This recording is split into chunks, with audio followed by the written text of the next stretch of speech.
저의 삶과 연관해서 예수님 탄생에 궁금한 것이 두 가지가 있습니다. 첫째는 예수님의 육신의 아버지 요셉에 관한 것인데, 왜 요셉은 그토록 꿈을 많이 꾸었는가? 5번이나 꿉니다. 오늘 13절 본문에도 요셉이 현몽하여 했는데, 제가 볼 때는 요셉이 적어도 마태복음 기록에 의하면 요셉은 꿈꾸다가 그리고 하나님 나라 간 듯 보입니다. 이상하게 요셉은 꿈을 많이 꿨더랬습니다. 그 내용의 주제는, 그 내용에 덧붙여서는 내일 같이 나누기로 할 것입니다. 그리고 두 번째 궁금한 것은 바로 오늘 본문의 내용인데, 왜 애굽으로 내려갔는가 하는 부분입니다. 13절 하반절에 보면 애굽으로 피하여 그랬습니다. 애굽으로 내려갔다는 것이에요. 바로 앞절 12절에 11절에 보면 동방박사가 찾아왔습니다. 그리고 예물을 드리잖아요. 황금과 유향과 모략을 드립니다. 황금을 드렸다 하는 것은 왕권을 상징합니다. 왕위를 의미하는 거예요. 그래서 예수님이 비록 아기의 모습이지만 왕으로 이 땅에 오셨고 마치 왕위를 등극하는 것과 같이 그렇게 상징성을 가지고 11절에 나와 있는 것입니다. 그렇다면 예수님이 왕권을 가지시고 처음 한 일은 무엇이겠습니까? 그것은 도망가는 일이었다는 것입니다. 도망갔다. 그것도 야밤도주입니다. 14절에 보니까 요셉이 일어나서 밤에 아기와 그의 어머니를 데리고 애굽으로 떠나가 그랬습니다. 여러분, 예수님께서 마구간에 나셨잖아요. 아기 엄마 마리아는 얼마나 힘들었을까? 또한 아버지 요셉은 가장으로 힘들지 않겠습니까? 예수님은 낮아지기 위하셔서 이 땅 가운데 오셨습니다. 그러면 제 생각에는 마구간에 태어나신 것 정도 되면 다 모양새가 갖추어진 것 아니겠습니까? 그런데 왜 거기에 더해서 굳이 예수님을 야밤도주 시키는가? 해도 너무하지 않습니까? 저만 그렇게 생각하나요? 왜냐하면 지금 베들레헴에 오기까지 이분들은 직선거리로 170km를 이동했습니다. 이 위쪽에 있는 나사렛부터 베들레헴까지는 직선거리로 170km예요. 그러면 거기에 협곡, 계곡 다 건너면 제가 생각해 보니까 20일 이상은 걸렸습니다. 만삭의 아내잖아요. 아무리 혈기방장한 가장 요셉이라 할지라도 조심조심 또 조심 그러면서 온 길입니다. 그렇게 해서 마구간에서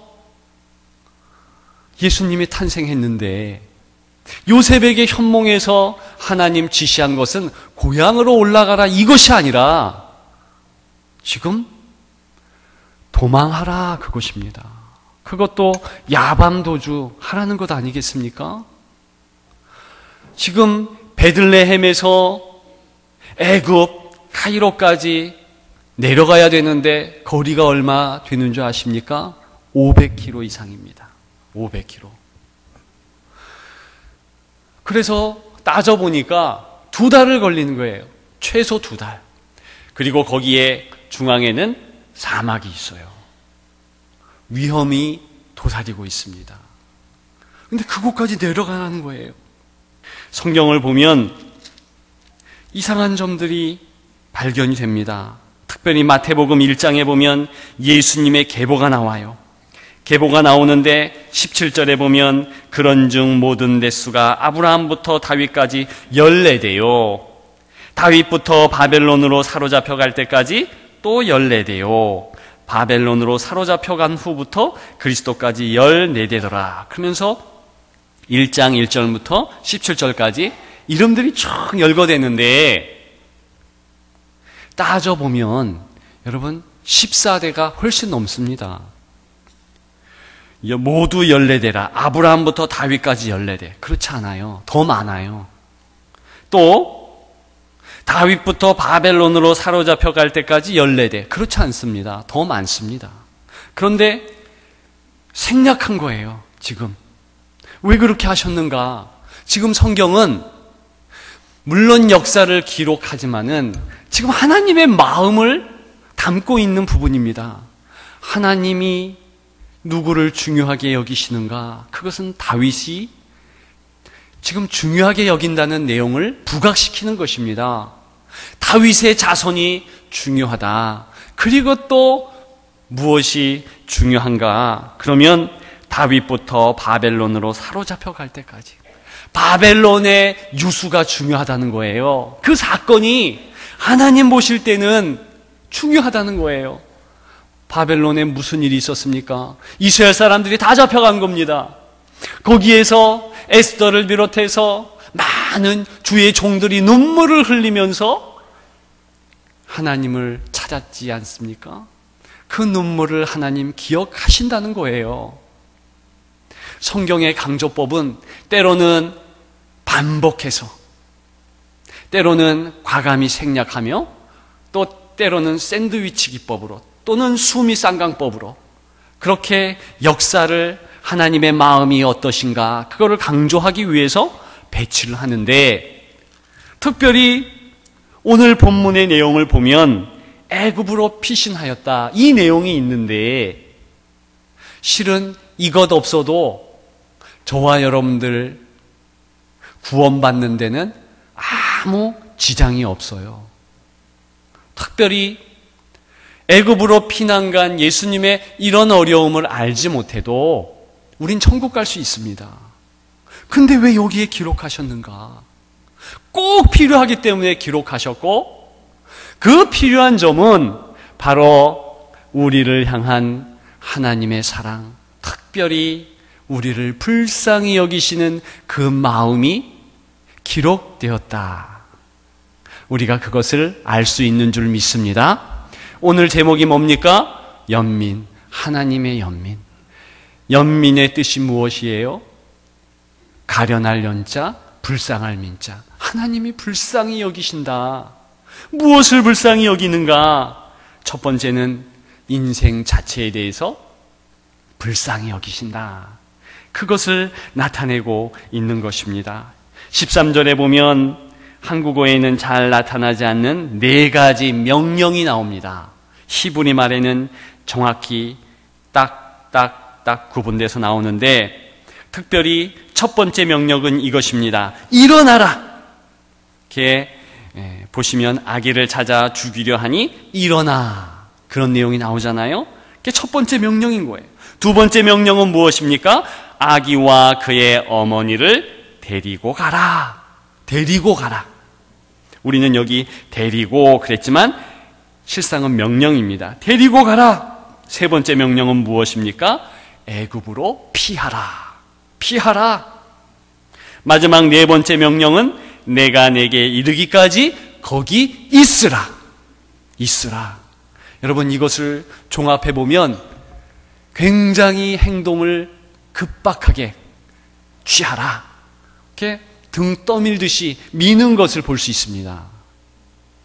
그러면 이 명령이 급하기 때문에 요셉은 도망하되 밤중에 도망하지 않을 수 없는 거예요.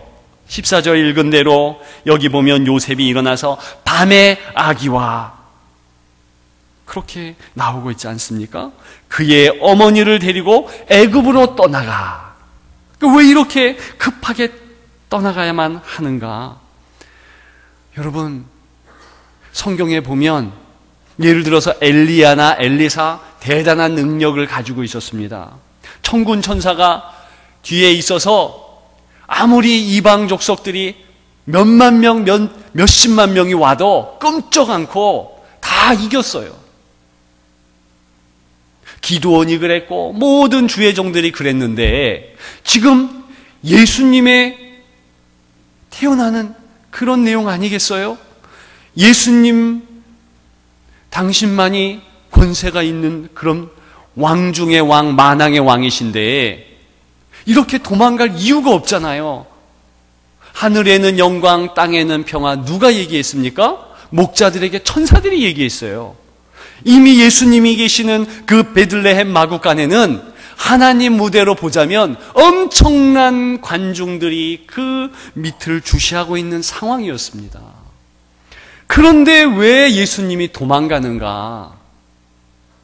이걸 제가 지금 말씀드리는 거예요. 왜 그렇게만 하나님께서 인도하셨는가? 그것은 이 땅 가운데 오신 완전한 인간으로 오신 예수님, 그분이 인생의 대표적인 모습을 보여주기 위해서, 그것은 무엇입니까?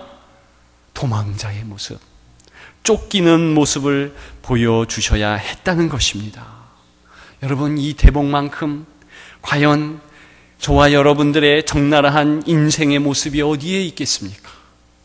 우리 인생은 도망자의 모습인데 주님께서 주신 에덴 동산에서 뛰쳐나온 연후에 인생은 유리방황하는 그러한 인생으로 전락했습니다.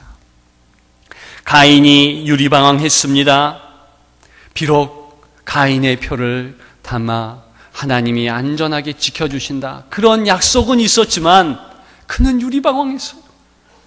인생이 그렇다는 것입니다. 여러분, 도망자는 안식도 없습니다. 초조하고 다급합니다. 이것이 인생의 현 주소라는 것입니다. 여러분, 누가 쫓습니까? 표면적으로는 헤롯이 쫓습니다. 15절에 보면 헤롯이 죽기까지 거기 있었으니 이는 주께서 선지자를 통하여 말씀하신 바. 그러면서 쭉 보면서 16절에 헤롯이 사내 아이 2살 이하의 아이들을 죽인 것을 알 수 있어요. 이 사람은 미치광입니다. 나중에 자기 부인도 죽이고 자기 두 아들도 죽이고 자기가 죽을 때 혹시나 슬퍼하지 않을까 예루살렘의 많은 사람들을 죽여버립니다. 내가 죽일 때 울도록 그렇게 했다는 거예요. 그래서 예수님 당시에도 이렇게 잔혹하게 2살 이하의 아이들을 죽입니다. 여러분, 이것이 이제 표면적인 헤롯이 쫓는 모습으로 나오지만 영적으로 인생은 누구에게, 무엇에게 쫓기게 되어 있습니까? 죄에 쫓긴다는 거예요.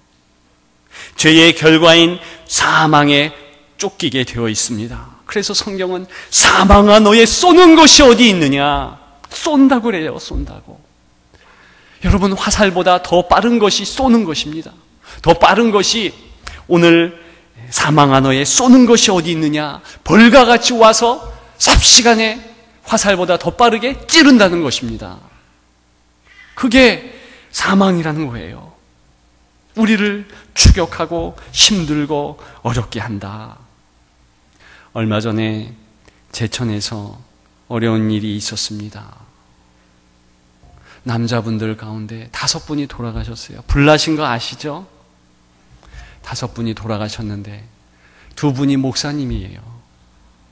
제천 중앙성결교회 목사님이신데 이 목사님이 부목사 하셨던 같이 돌아가신 그 목사님과 이제 어디 회의를 참석하셨다가 사우나에 잠시 쉬셨는데 돌아가신 거예요.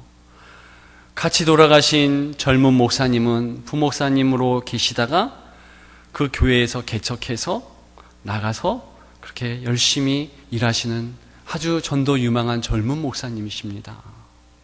오늘 그 교회는 정말 얼마나 어려운 예배를 드리겠습니까? 여러분, 이것이 어떻게 보면 인생의 운명과 같은 사망에 쏘는 모습인 줄을 믿습니다. 여러분, 이러한 모습에 우리는 망연자실할 수밖에 없고, 예수님이라 할지라도 이러한 인생의 질고, 당신이 인생의 질고를 지기 위해 오셨기에 먼저 이 인생의 질고를 지면서 손수 그 어려운 길을 가셨다는 것입니다. 기억하시기를 소망합니다. 여러분, 왜 그렇게 하셨을까? 그 주님을 통한 하나님의 연민을 붙잡으라는 그러한 메시지인 줄 믿습니다. 두 번째는 성도에 대한 연민입니다. 14절에 보면 애굽으로 떠나가 그랬습니다. 여러분, 왜 하필 애굽입니까? 피난할 장소는 실은 더 좋은 곳이 많이 있습니다. 헤롯은 분봉왕이에요. 분봉왕이라 하면 이제 나라를 나누어서 일부를 다스렸다는 의미입니다. 그러니까 그의 권세가 권력이 미치지 못하는 곳으로 도망가면 되는데 왜 굳이 그 먼 말리타향 애굽의 카이로까지 내려갈 수밖에 없었을까? 그것은 영적인 의미가 있다는 것입니다. 육적으로는 분봉왕 헤롯을 떨치기 위해서 저 밑으로 두 달려를 달려간 것이지만은 영적으로는 그쪽으로 내려간 애굽으로 피난한 이유가 있다는 것입니다. 무엇입니까? 애굽은 이스라엘 백성들이 430년 동안에 종노릇했던 곳입니다. 고난의 땅이었습니다. 고통과 탄식의 장소였습니다. 그래서 그들이 주여 우리를 도와주소서, 함께해 주시옵소서 그렇게 탄식을 바랬더니 하나님께서 모세를 통하여서 그들을 그 고난의 땅에서 끄집어내어 광야를 통해서 가나안 땅으로 가게 하셨다. 그 내용이 우리는 그 내용을 잘 알고 있습니다. 그곳이 애굽인데 특별히 이 애굽에 우리 주님이 가심으로 15절에 애굽으로부터 내 아들을 불렀다 함을 이루려 하심이라고 말씀하고 있습니다. 무슨 내용을 이야기하고 싶은가요? 이것은 첫 번째로는 예수님을 불렀다, 그 뜻도 되지만 더 근본적으로는 호세아 11장 1절을 인용한 것입니다. 애굽에서 내 자녀들을 불렀다. 이스라엘 백성들을 의미하는 거예요. 그걸 다시 한번 상기시키면서 너희들 430년간 고난당할 때 나는 한시도 너희를 잊지 않았다. 그 메시지를 주고 계시는 줄 믿습니다. 그래서 이사야 63장 9절에는 이스라엘의 모든 고난에 동참하사 그렇게 말씀하십니다. 따라서 오늘 본문의 정황을 제가 말씀을 정리해서 드리자면 이런 것입니다. 하나님의 마음은 430년간 이스라엘 백성들이 종노릇하면서 탄식할 때 한 번도 잊어버린 적이 없고 지금 예수님을 다시 보내시면서 그때나 지금이나 앞으로도 잊지 않을 것이다. 그 메시지를 주시는 줄을 믿습니다. 여러분, 이것이 하나님의 연민, 성도를 향한 하나님의 연민인 줄 믿습니다. 여러분, 저와 여러분들을 불쌍히 여기셔요. 마지막 세 번째로 살펴야 할 내용이 있습니다. 그러면 what so? what then? 그러면 하나님이 우리를 불쌍히 여기시면 어쩌자는 건가? 이 질문이 당연히 나올 수밖에 없습니다. 여러분, 다 사랑하는 자에게 불쌍히 여깁니다. 여러분, 저와 여러분들이 아들이 불쌍해도요, 딸이 불쌍해도요, 우리는요, 더 이상 해줄 게 없네요. 품 안의 자식이라 그래도 내 품 안에 있을 때는 뭔가 하나라도 더 주고 맛있는 것 주고 하지만 떠나보세요. 멀리 타향으로 직업 때문에 직장을 또는 결혼 때문에 다 나가보세요. 내가 어떻게 합니까? 불쌍하다고 다 뭔가 그 이후의 일이 진척되고 우리 뜻대로 되는 것이 아니더라. 그런데 오늘 하나님께서 내가 너네를 불쌍히 여긴다. 그것은 큰 역사가 있다는 것입니다. 개봉박두 무엇이 있을까? 3장부터 당장 열어보면 예수님의 공생애가 찬연하게 나오는데 결론은 무엇입니까? 예수님이 우리를 구원하신다. 여러분, 저와 여러분들 하나님이 불쌍하게 여기셨더니 어떻게 하시는가? 예수님을 통해서 우리에게 구원의 소광을 비춰주시는 줄 믿습니다. 이게 이사야 9장에 나오잖아요. 한 아기를 우리에게 주신 바 되었는데 쭉쭉 나와서 결과적으로는 하나님의 여호와의 열심히 이를 이루리라. 우리를 불쌍히 여기시는 하나님께서 또 열심도 있으시다는 거예요. 열심도 있으시니까 우리를 반드시 쫓아오셔서 구원해 주신다. 제가 이 부분에 있어서 할렐루야 감사합니다. 환호성을 했다는 거 아니겠습니까? 그래서요, 저는요, 하나님 앞에 독대할 때, 하나님 앞에 무릎 꿇고 기도할 때는요, 불쌍 모드로 나갑니다.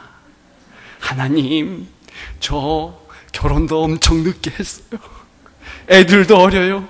제가 70이 돼도 막내가 나이가 요거밖에 안 돼요. 보살펴 주셔야죠. 저 군대도 엄청 힘들게 했잖아요. 하나님 내 앞길 붙잡아 주세요. 하나님 도와주세요. 눈물 쏟고 하면은요, 제가 보니까 하나님께서 위로하는 거예요. 위로하시는 거예요. 이게 기가 막힌 겁니다. 여러분, 인생은 다 불쌍하잖아요. 그래서 어떤 사람은 인생은 죽음으로 치닫는 열차다. 예수 안 믿으면 다 불쌍하고 예수 믿어도 언제 죽을지 우리가 어떻게 알아요? 그러나 주님의 소광은 있으니 우리가 그것을 잘 알고, 그럼에도 그러니까 예수님이 내게 계시고 예수 능력 내 능력 하나님의 은혜가 있어 나는 구원한다. 나는 승리한다. 나는 주님을 붙잡고 하나님의 놀라운 은혜로 남은 여생 승리하는 줄을 믿습니다. 제목이 좋아서 산책이 한 권 있었습니다. 참 좋은 당신을 만났습니다. 좋은 사람 만나서 잘 살게 되었다. 그런 내용이었습니다. 여러분, 사람 한 명 잘 만나도 잘 살고 참 좋습니다. 그런 고백하는데 여러분, 우리는 참 좋은 주님을 만났습니다. 아름다운 주님을 만나셔. 하나님의 연민이 고스란히 담겨있는 주님의 일생인 줄 믿습니다. 그분만을 붙잡고 그분만을 바라보며 나아가는 저와 여러분들 되기를 축원합니다. 하나님은 우리를 불쌍히 여기십니다. 그래서 애굽에 피난가심이 있는 것입니다. 인생에 대한 연민, 우리에 대한 연민, 수고하고 무거운 짐진 자들아, 다 내게로 오라. 내가 너희를 쉬게 하리라. 주님의 은혜를 소망합니다. 이것이 메리 크리스마스인 줄 믿습니다.